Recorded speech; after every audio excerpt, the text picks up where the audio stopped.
Hi, Jeff Setzer here with Creation Family Ministries and 12 Days of Truth, leading up to Darwin Day on February the 12th, which we're calling Doubt Darwin Day. Heather and I began Creation Family Ministries in the year 2000. After 3 to 5 years of research into the issues surrounding creation versus evolution. And we began to wonder, what can we do to make a difference in our day, using God's works and His Word to point others to Himself?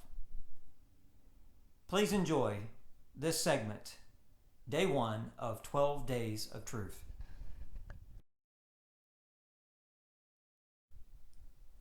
Fish learn in schools too. Psalm 119 verse 73 says, "Thy hands have made me and fashioned me. Give me understanding that I may learn thy commandments." We're going to learn from a school of fish regarding the wisdom that God built into some 20,000 different species of fish. First of all, fish don't learn how to school. They know how to school instinctively at birth. Schooling has advantages for fish, and some schools can have over 1 million fish in them.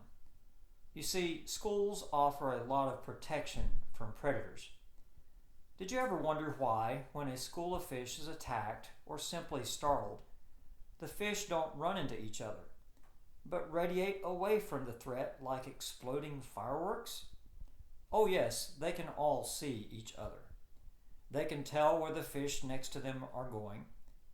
But schooling fish also have special organs called lateral lines, running along the length of their bodies just under the skin.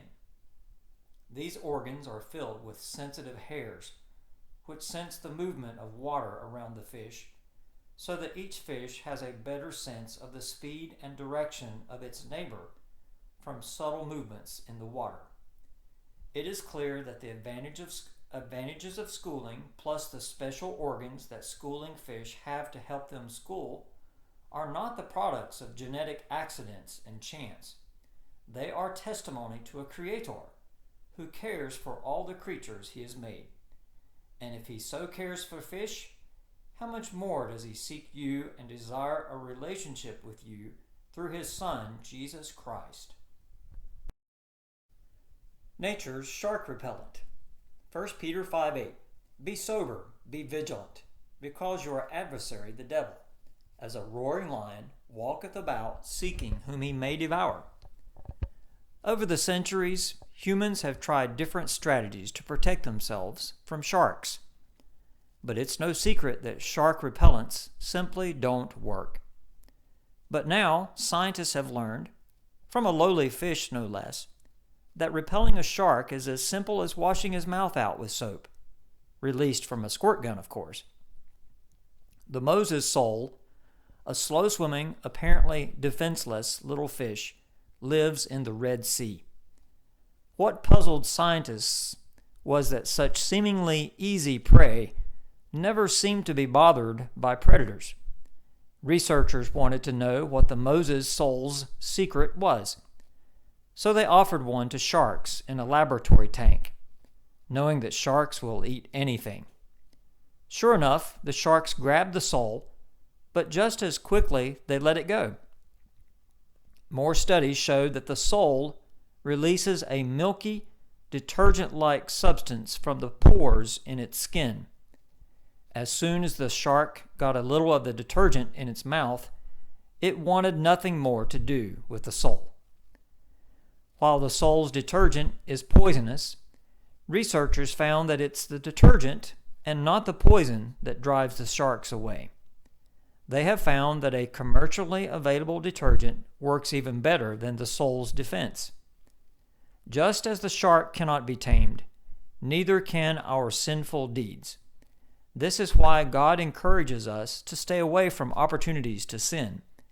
He doesn't want us to suffer the necessary consequences of sin. Social life among lobsters. Exodus 15:11. Who is like unto thee, O Lord, among the gods? Who is like thee, glorious in holiness, fearful in praises, doing wonders.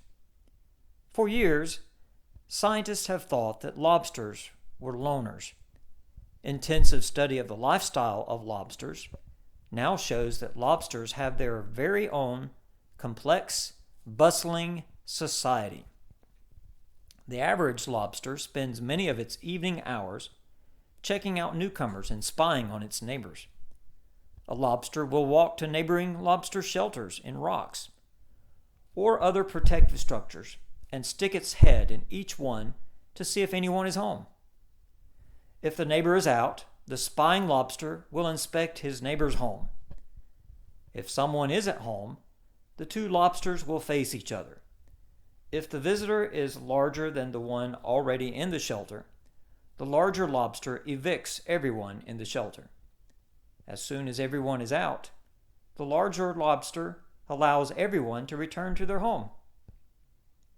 Lobsters, it seems, are not hermits, but prefer to live socially. They often move to new neighborhoods or to new shelters within their own neighborhoods. And when a newcomer enters a neighborhood, all the residents check him out. The lobster's 2-week-long courtship and mating ritual is especially touching in its apparent affection. There seems to be no limit to the Creator's ability to make unique creatures and provide them with their own, often very complex, way of life.